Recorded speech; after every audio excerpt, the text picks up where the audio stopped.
کیونکہ اخبار پکوڑوں کا سیک تو نہیں روک سکے گی. تو وہ بھی بتا دیجئے وہ کس کا کریڈٹ ہے. ابھی جو ایڈوائزری ایشو ہوئی ہے اور جو معاملات آگے آنے والے دنوں میں ہو سکتے ہیں اس کا کریڈٹ بھی پھر لے لیجیے گا, کیونکہ اسٹاک ایکسچینج کے اوپر جانے کا کریڈٹ تو ہم لے لیتے ہیں, لیکن اسٹاک ایکسچینج کے نیچے جانے کا پھر نہ کوئی لائن اسٹاک منا عالم ملتی ہیں نہ کوئی اور ملتا ہے کہ اس کا کریڈٹ کس کو دینا ہے. تو اس کا کریڈٹ بھی کوئی نہ کوئی ضرور پلیز اٹھا لے. اچھا جی, آگے چلتے ہیں. آگے میں نے ایک ڈیجیٹل رائی صاحب کی بھی خبر آپ کے سامنے رکھنی ہے. انہوں نے بھی بڑی خبر رکھی ہے اسی سے, اور پھر ہندوستان سے بھی ایک بڑا اعلان آیا ہے. وہ کہتے ہیں اب آزاد کشمیر بھی ہم نے لینا ہے, اس کی طرف بھی چلتے ہیں. لیکن اس سے پہلے ایک بہت ہی اہم ایشو اس وقت چل رہا ہے, اور وہ انجینئر محمد علی مرزا کا, اس پہ بھی ہم نے بات کرنی ہے. اس سے بھی پہلے ایک رائٹر ہیں, ایکٹر ہیں عدیل افضل. انہوں نے اتنی خوبصورت اور جامع بات کی ہے, صرف 1-1.5 منٹ کے اندر اندر انہوں نے پاکستان کا جو 77 سال کا مسئلہ ہے اس کو سامنے رکھ دیا ہے.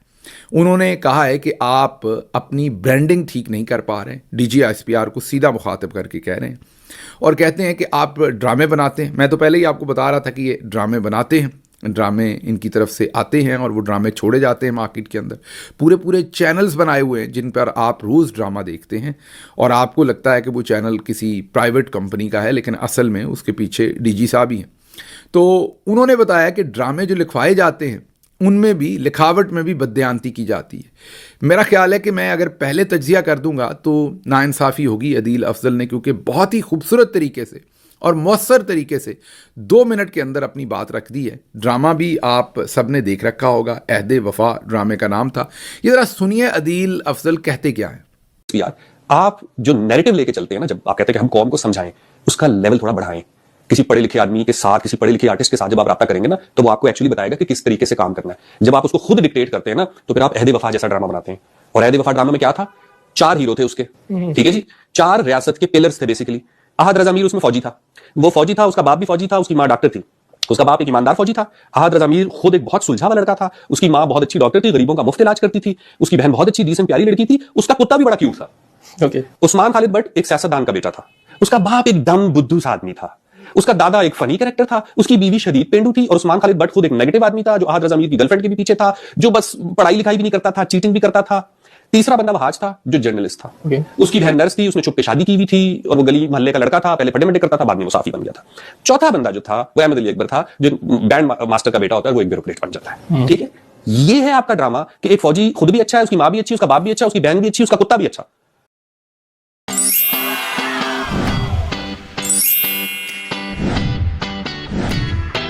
اور باقی کے جو 3 ہیں ان کا شجرہ نسب بھی ٹھیک نہیں, ان کے گھر والے بھی ٹھیک نہیں, ان کی زندگی بھی ٹھیک نہیں, وہ خود بھی ٹھیک نہیں. یہ ڈرامہ آپ بنائیں گے, یہ انویسٹمنٹ آپ کریں گے, کن سے لکھوا رہے ہو, کن سے بنوا رہے ہو. اگین اس میں میں رائٹر ڈائریکٹر کو دوش نہیں دوں گا, کیونکہ میں دونوں کو جانتا ہوں. ٹھیک ہے, جس نے بنوایا ہے نا, اس نے ڈنڈے کے زور پہ یہ کہانی لکھوائی ہے.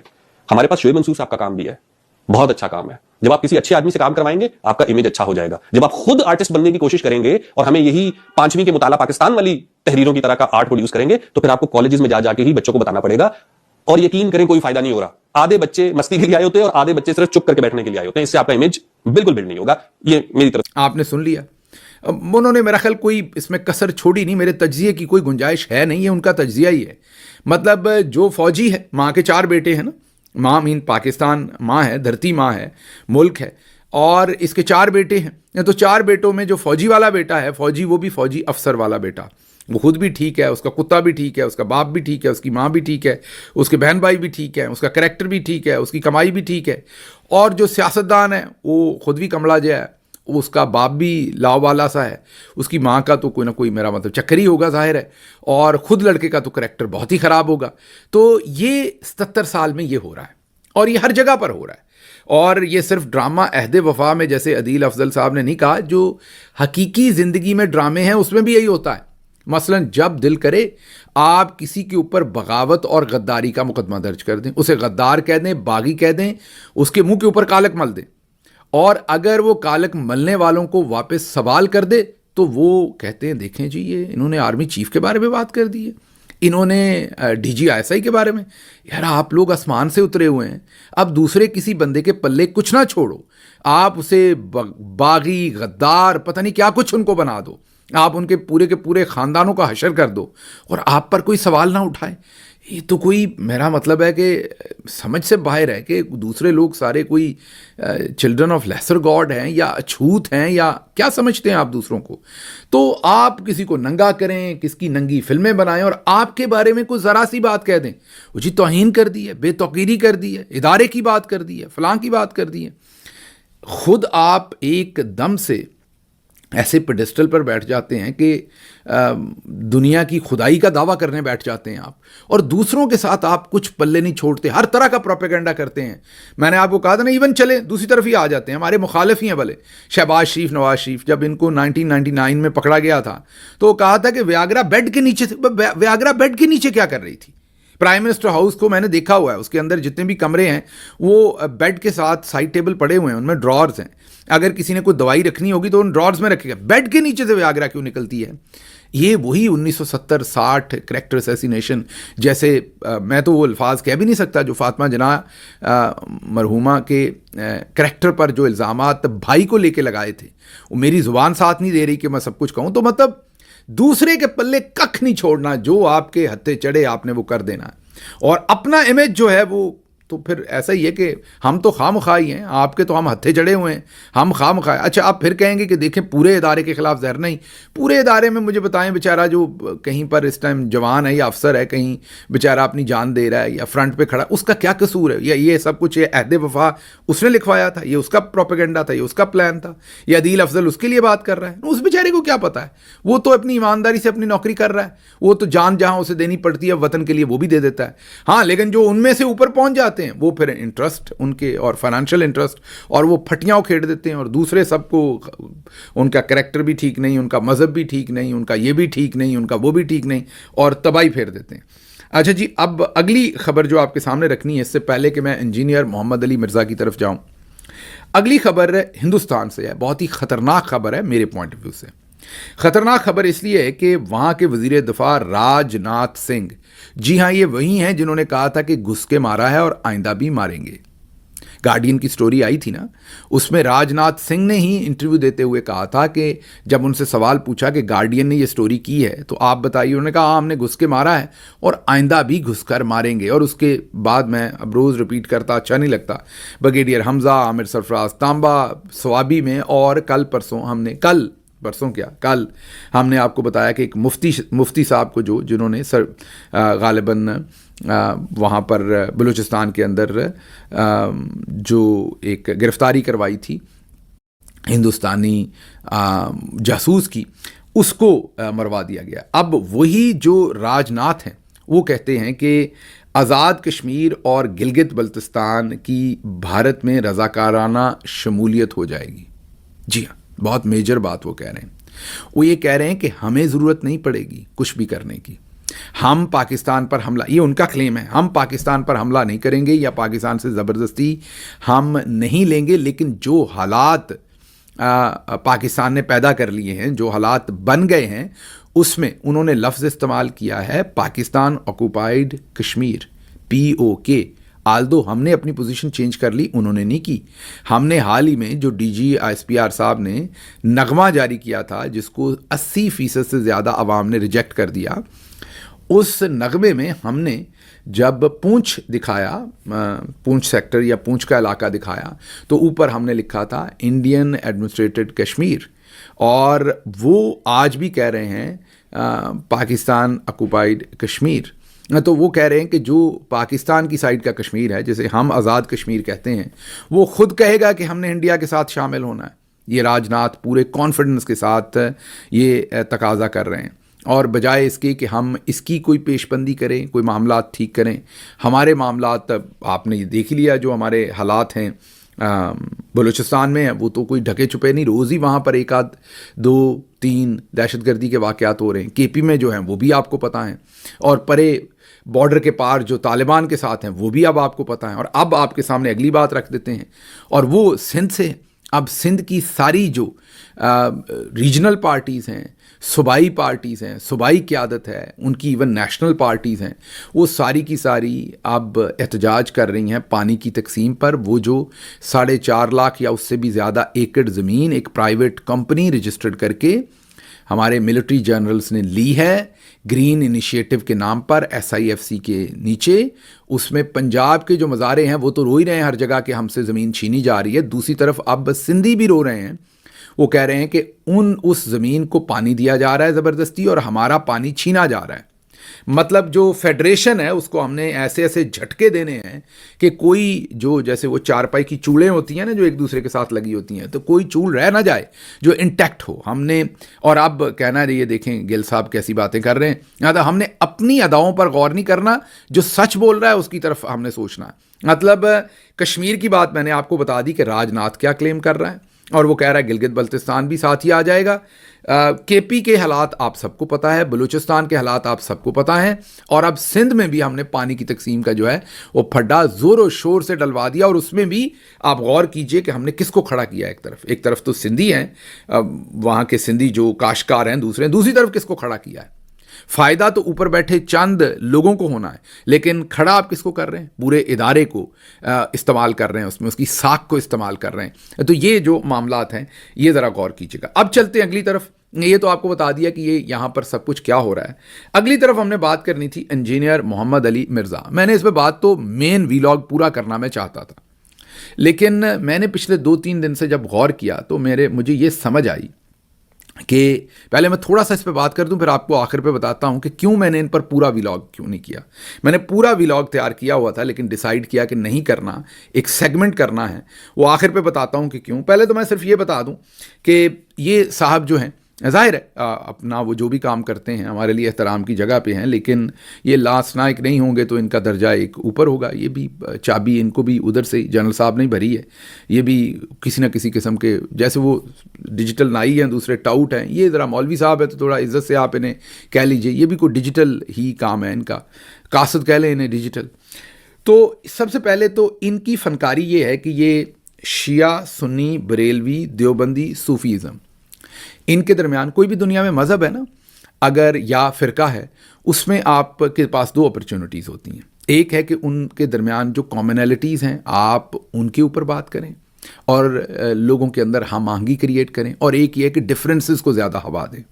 یہ صاحب جو ہیں جتنا بھی میں نے ابھی 1-8 دن پہلے ہی میں نے انہیں سنا, پہلے تو میری یہ کبھی نظر میں سے ہی نہیں گزرے تھے کہ یہ کون ہے, لیکن شور مچا ہوا تھا. عمران ریاض نے بھی ان پر بات کی, آفتاب اقبال صاحب نے بھی بات کی, تو مجھے لگا کہ یہ کوئی شخصیت ہے. پھر ایک اور ہمارے UK سے دوست ہیں, انہوں نے کال کر کے کہا کہ آپ بھی اس پر ضرور بات کریں. تو میں نے پھر جب ان کو دیکھا تو مجھے سمجھ آئی, ان کی فلسفی سمجھ آئی کہ کیونکہ پاکستان میں ہم ویسے بھی ریگریسو سوچتے ہیں, نفرت کو زیادہ ہم ہوا دیتے ہیں, زیادہ پسند کرتے ہیں. تو یہ شیعہ, سنی, بریلوی, دیوبندی, صوفیزم, مثلا صوفیزم کے خلاف چلے جائیں گے کہ یہ شرک کرتے ہیں, بدعت کرتے ہیں, دربار پہ یہ کر دیا. شیعہ کے خلاف کوئی اور بات کر دیں گے, سنی کے خلاف کوئی اور. تو جو ڈفرینسز ہیں نا یہ ان کو ہوا دیتے ہیں. اس میں ان کی اپنی مارکیٹنگ تو بہت ہوتی ہے, لیکن ملک کے اندر انتشار پھیلے تو اس سے ان کو کوئی لینا دینا نہیں. مقصد آپ کو پتہ ہی ہے کہ بے وقوف بنانا. اچھا, پھر یہ ہر چیز کے اوپر مناظرے کا چیلنج کرتے ہیں. میں نے ایک ویڈیو دیکھی, مفتی مسعود صاحب وہ جہلم پہنچے ان سے مناظرے کے لیے, یہ آگے سے غائب ہو گئے. پھر یہ بار بار پوچھتے رہے کہ خان صاحب کدھر ہیں اور ان کے بچے کدھر ہیں. ذرا ایک ویڈیو دیکھیے گا جس میں یہ اپنے بچوں کا کیا ذکر کر رہے ہیں, یہ ذرا دیکھیے. میں اپنے بچوں کو بتا رہا ہوں کہ ان پولیٹیکل لیڈرز کے پیچھے اپنے مستقبل کو برباد نہیں کرنا. ان کے بچے باہر کے ملکوں میں بیٹھے ہوئے ہیں, تمہیں یہاں پہ مروا رہے ہیں. کتنے خان صاحب کے بچے باہر جی, وہ پالیٹکس میں نہیں ہے. اچھا جی, اور ابھی تو رکو, کلائمیکس ابھی باقی ہے. دیکھیں میں نے اپنے بچوں کو بھی اس فیلڈ میں نہیں ڈالا, مجھے پتہ ہے مشکل کام ہے. میرے آپ کو بچے بھی کبھی اکیڈمی میں نظر نہیں آئیں گے, کبھی کبھار کبھی شوقیہ آ جائیں تو میں ان کو ادھر لاتا بھی نہیں ہوں. سیکیورٹی ایشوز بھی ہوتے ہیں, ویسے بھی انہوں نے تو خیر باہر ہی سیٹل ہو جانا ہے, میرے بھائی انگلینڈ ہے. تو آپ نے کال اور فیل میں تضاد دیکھ لیا. اچھا, اب میں لمبی اس ڈسکشن میں اس لیے نہیں جانا کہ آگے ایک خبر اور ہے وہ آپ کو دینی ہے کہ یہ کہتے ہیں کہ میں جن ہوں, بلکہ یہ کہتے ہیں کہ میں شیطان ہوں. ہاں جی, آپ کو لگے گا میں غلط کہہ رہا ہوں, انہوں نے خود کلیم کیا کہ میں شیطان ہوں. یہ ذرا پہلے تو یہ سن لیجئے گا کہ یہ ایک بچی ہے, یہ جین زی کی بچی ہے. یہ تو اپنے آپ کو جن کہہ رہے ہیں, دیو کہہ رہے ہیں, شیطان کہہ رہے ہیں آخرکار مرزا صاحب تو, لیکن ان کو نہیں پتا کہ یہ جو جین زی ہے نا, جنریشن زی, یہ اگر دیو ہے, شیطان ہیں یا جن ہیں, تو یہ جو جن کے مقابلے میں جین زی ہے نا, یہ ان کی بھی ابا ہے. میں علمی اعتبار سے بات کر رہا ہوں. اس بچی نے دیکھیے کس طریقے سے 1 منٹ میں انہی کے جو ڈفرنٹ کال و فیل میں تضاد تھا اسے سامنے رکھ کے انہیں شیطان ثابت کر دیا ہے. تو جین زی کا کارنامہ یہ ذرا دیکھیے. وہ بھی کیا دن تھے. ہاں ہم بھی ایک جن تھے, آج ہم دیو ہیں, جنوں کے بھی پیو ہیں. ہاں ہم بھی جن رہے ہیں بھائی, ہمیں کو پتا تھا ہم نے اتنا بڑا دیو بن جانا ہے. اچھا تو مطلب آپ دیو ہیں. ویسے مرزا صاحب یہ دیو کا مطلب کیا ہے؟ دیو کہتے ہیں شیطان کو, دیو کہتے ہیں شیطان کو. ہاں جی ہاں. یہ دیکھ لیا بھائی صاحب خود ہی اپنے آپ کو شیطان ڈکلیئر کر رہے ہیں. تو جب انہوں نے خود ہی شیطان کہہ دیا اپنے آپ کو تو پھر ہم تجزیہ کرنے والے کون ہوتے ہیں؟ یہ شیطانی کام ہی کر رہے ہیں. اور کیا کر رہے ہیں وہ میں آپ کو بتاتا ہوں, لیکن جاتے جاتے ایک لطیفہ سنا دیتا ہوں کہ ایک دفعہ شیطان اسی طرح کے کوئی شیطان, یہ خود اپنے آپ کو شیطان انہوں نے کہا ہے, اسی طرح کے ایک شیطانی تھے, انہوں نے کہا یا شیطان تھے کہ میں ہر ایک کو, مجھے کوئی کنٹرول نہیں کر سکتا, میں سب کو سیدھا کر لیتا ہوں. تو انہوں نے کہا اچھا تم بچوں کو سیدھا نہیں کر سکتے, جیسے ابھی ہم جین زی کی بات کر رہے ہیں کیونکہ بچے ہر دور کے تیز ہوتے ہیں. تو وہ گدھا بن کے بچوں کے درمیان میں گھومنا شروع ہو گیا کہ دیکھتا ہوں میرا کیا کرتے ہیں. تو بچے کھیل رہے تھے, گاؤں کے بچے تھے, انہوں نے پکڑ لیا, کوئی 2 اس کی گردن کے ساتھ لپٹ گئے, کوئی 10 اس کی پیٹھ پر چڑھ گئے. جگہ نہ بچی تو ایک ڈنڈا تھا, وہ پھر ڈنڈا جہاں پر رکھا جا سکتا تھا یا جہاں پر وہ ایڈجسٹ ہو سکتا تھا کر کے بچے اس ڈنڈے پر بھی بیٹھ گئے. تو وہ جو شیطان تھا اس نے کانوں کو ہاتھ لگایا, اس نے کہا بچوں سے پنگا نہیں لوں گا. تو میں یہی کہوں گا انجینئر صاحب آپ یہ جین زی سے پنگا نہ لیں, یہ آپ کو نہیں پتہ لگنا انہوں نے کیسے کیسے معاملات کو ایڈجسٹ کر کے انہوں نے اپنا کام چلانا ہے, آپ کو سمجھ نہیں آنی. یہ میں نے آپ کو ایک ٹریلر دکھایا یہ بچہ پارٹی کیا کرتی ہے بندے کے ساتھ تھوڑی سی دیر میں. تو خواہ مخواہ انہوں نے آپ کو مرغا بنائے رکھنا ہے اور آپ کو وہاں سے چابی چڑھی ہے جنرل صاحب کی, مزدوری کریں, آئی انڈرسٹینڈ, لیکن اتنا آگے نہ جائیں کہ آپ کفر کے فتوے دیں اور پتہ نہیں کیا کچھ آپ شروع کیا ہوا ہے آپ نے. تو میرا خیال میں تھوڑی سی آپ کو مہربانی کرنی چاہیے. اب میں آخری بات بتاؤں کہ میں اس پہ کیوں پورا ولاگ نہیں کیا. میں نے بات تو اس لیے کرنی پڑی کہ کیونکہ یہ بات چل رہی ہے اور جو لوگ مجھے سنتے ہیں ان میں سے بہت سارے تو ایسے ہیں جو دوسرے دوستوں کو بھی سنتے ہیں, لیکن کچھ ایسے ہیں جو شاید دوسرے ان دوستوں کو نہ سنتے ہوں جنہوں نے یہ بات کی ہے, یا وہ میرا پوائنٹ آف ویو بھی اس پر سننا چاہتے ہوں, اس لیے مجبوراً اس پہ بات کرنا پڑی. لیکن میرا انالیسس یہ ہے کہ یہ سارے کا سارا جو شیطان چھوڑا گیا ہے یہ ISPR یا ISI کی طرف سے چھوڑا گیا ہے.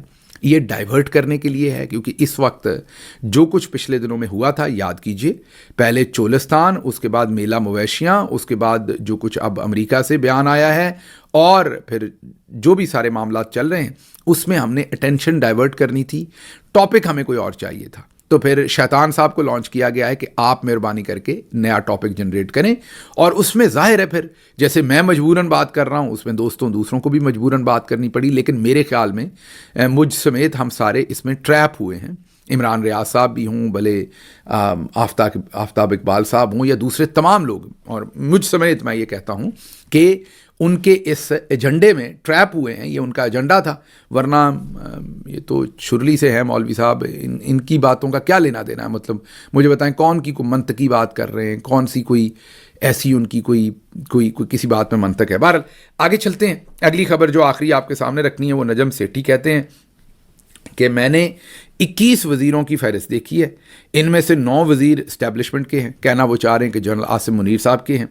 اسٹیبلشمنٹ پاکستان میں کوئی نہیں ہے, ایک آرمی چیف ہوتا ہے. اچھا اکثر آپ کو یہ لوگ کہیں گے کہ وہ آرمی چیف اپنی مرضی کرتا ہے, وہ DG ISI اپنی مرضی کرتا ہے. ہو سکتا ہے کبھی کبھار پاکستان میں جب بیرونی اسٹیبلشمنٹ کے ہاتھ کہیں اور مل جائیں, جیسا کہ جنرل اشفاق پرویز کیانی جب DG ISI تھے تو مشرف کے خلاف ان کی بات چیت باہر طے ہو گئی تھی. لیکن 99% ٹائم آرمی چیف ہی ہوتا ہے بس, اور کوئی اسٹیبلشمنٹ نہیں ہوتی. وہ اکیلا ہے, ہی کالز دا شاٹس, اور جس کو اس نے جو کرنا ہے اسی نے کرنا. تو ہم اسٹیبلشمنٹ کہہ کے, ملٹری اسٹیبلشمنٹ کہہ کے ہم ایسے ہی تردد کرتے ہیں. یہ بنیادی طور پر یہ جنرل صاحب ہیں جو کچھ بھی ہے وہی کر رہے ہیں. تو انہوں نے کہا جی کہ 9 وزیر ان کے ہیں, 4 وزیر جو ہے وہ وڈے میاں صاحب کی فرمائش پر لگے ہیں. شہباز شریف نے بھی اپنا حصہ رکھنے کے لیے 7 وزیر لگائیں. اور یہ اگر میری گنتی غلط ہے تو یہ 7 اور 4 11 ہوتے, 11 اور 9 20 ہوتے ہیں. تو نجم سیٹھی صاحب ڈنڈی مار گئے نا. یہ جو ایک ہے یہ آپ نے نہیں بتایا کہ یہ کس نے, یہ بھی بتا دیتے کہ سالہ صاحب نے لگوایا ہے. چلیں بار وہاں آپ کے پر جلتے ہوں گے اس لیے آپ نے نہیں بتایا. تو خیر خبریں اور بھی تھیں. مجھے یہاں سے اجازت دیجیے. اللہ آپ کا حامی و ناصر ہو. پاکستان زندہ باد.